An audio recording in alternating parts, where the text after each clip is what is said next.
Oke kawan-kawanku semuanya, gimana sehatnya kalian? Sehat lah ya kan? Kalau nggak sehat nggak mungkin tertonton kalian video ini ya kan ya. Semoga saja kita selalu diberikan sama Sang Maha Kuasa yang namanya kesehatan jasmani, kesehatan rohani, serta kesehatan yang paling penting yaitu kesehatan kantongi. Hahaha. Nah tapi kan sebelum kita lanjutkan di videonya seperti biasa, bagi kawan-kawan yang baru bergabung, waktu dan tempatnya kami persilahkan buat pencet tombol subscribe pada channel si Dodo, karena sejatinya channel ini akan memberikan kita semua tentang edukasi, eksplorasi, serta petualangan seru para petani khususnya pada kebun sawit. Nah, jadi topik kita kali ini akan ngomong-ngomong tentang kebun sawit. Kayak mana sih caranya agar kita sebagai petani sawit bisa sukses dalam berbisnis kelapa sawit? Nah, kalian penasaran? Yuk kita intip cara agar menjadi petani sawit yang sukses dengan cara termudah. Ya, semoga saja yang nonton video ini sampai habis nantinya kita bisa sama-sama menjadi orang yang sukses di dunia maupun di akhirat. Amin.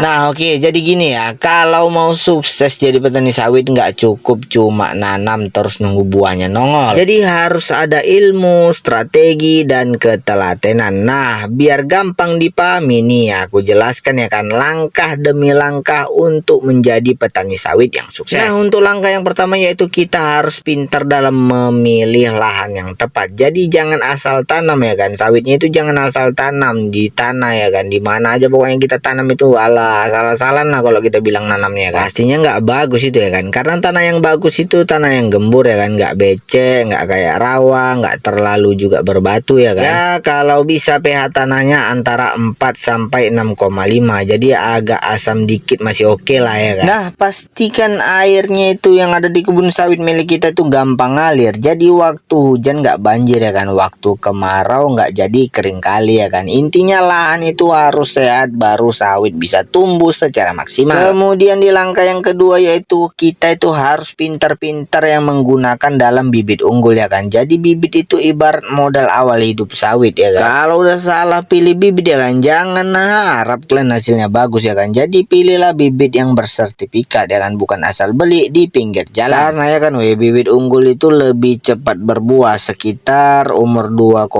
sampai 3 tahun itu buahnya udah padat-padat ya kan. Nah kemudian ya kan, jangan pelit di awal ya kan. Jadi maksudnya itu jangan pelit di awal apa ya kan, karena bibitnya bagus ya kan, itu investasi jangka panjang ya kan. Nggak boleh lah kita di awal-awal itu pelit ya kan ya. Kalau memang kita harus datang ke ladang ya kan, kita cek, kita bersihkan, kita babat, kita kasih pupuk. Pokoknya di awal-awal itu kita nggak boleh pelit sama yang namanya uang ya kan, pengeluaran kita ya kan. Soalnya sawit ini investasi jangka panjang. Nah nanti kalau udah menghasilkan barulah kita nikmati ya kan. Jadi ibaratnya kita tuh bersusah-susah dahulu baru bersenang-senang kemudian. Nah kemudian di langkah selanjutnya itu kita tuh harus pintar yang namanya mengatur jarak tanam dengan benar. Kalau tanamnya jaraknya itu terlalu rapat ya kan, sawit bakal rebutan sinar matahari dan makanannya dari tanah ya kan, nggak jadi stabil lah dia. Jadi kita itu harus pandai ya kan mengatur jarak tanamnya, ya seenggaknya yang paling ideal itu 9x9 ya kan. Nah dengan cara ini cahaya masuk merata dan pertumbuhannya menjadi seimbang ya kan. Jangan asal aja kita tanam ya kan biar banyak pohon, nantinya malah hasilnya kalau kita asal-asalan buahnya kecil semua, nggak ada untungnya sama kita, bukannya untung malah buntung ya kan. Nah kemudian ya kan,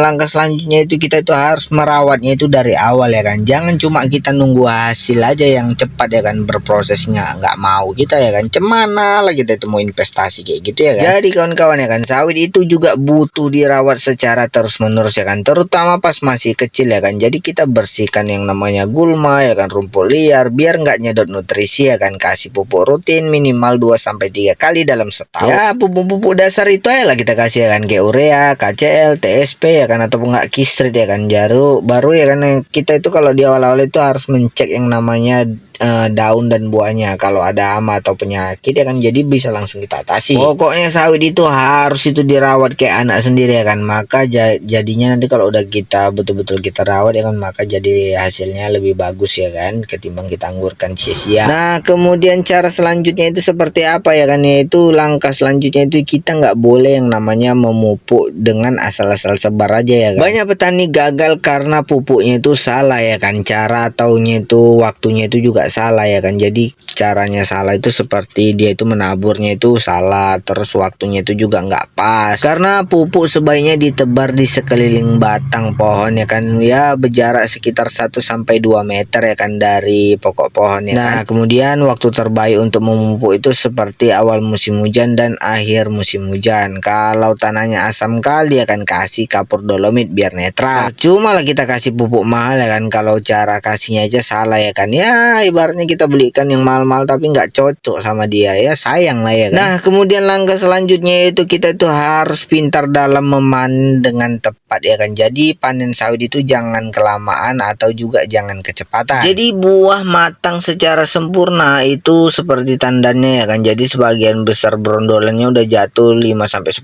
beter itu pokoknya udah jadi lah itu ya kan, bisa lah dipanen itu ya kan. Kalau dipanen terlalu cepat ya kan, kadar minyaknya masih sedikit. Nah kalau kita panen terlalu lama ya kan, maka minyaknya turun dan kualitasnya jelek. Jadi petani sukses itu tahu kapan waktunya buat potong ya kan, buat manen ya kan, bukan asal-asal aja. Nah kemudian selain itu ternyata langkah yang paling penting itu yaitu mengelola uang dan hasil panen ya kan. Banyak petani sawit yang hasilnya besar tapi cepat habis karena nggak diatur keuangannya. Jadi kalau saran aku ya kan, pisahkan yang namanya uang buat operasional kebun dan uang pribadi ya kan. Kemudian simpan sebagian itu buat pupuk, perawatan dan peremajaan kebun-kebun sawit milik kita. Kalau bisa gabung ke koperasi atau kelompok tani biar harga jual lebih stabil dan bisa dapat bantuan pupuk ya kan. Ingat ya kan, harus diingat yang bikin sukses bukan cuma panen tapi cara ngatur hasil panennya juga. Nah kemudian yang paling penting itu apa? Nah jadi kita itu harus pintar-pintar yang namanya belajar terus dan ikut penyuluhan. Jadi ibaratnya dunia sawit itu ya kan banyak ilmunya seperti pupuk, bibit, hama dan teknik panen terus berkembang. Jadi kalau kita ikut penyuluhan ya kan pertanian atau nonton konten edukatif petani sawit di YouTube ya, pas kali lah yang kayak kalian tonton ini. Jadi pengalaman-pengalaman kita itu akan bertambah ya kan, dan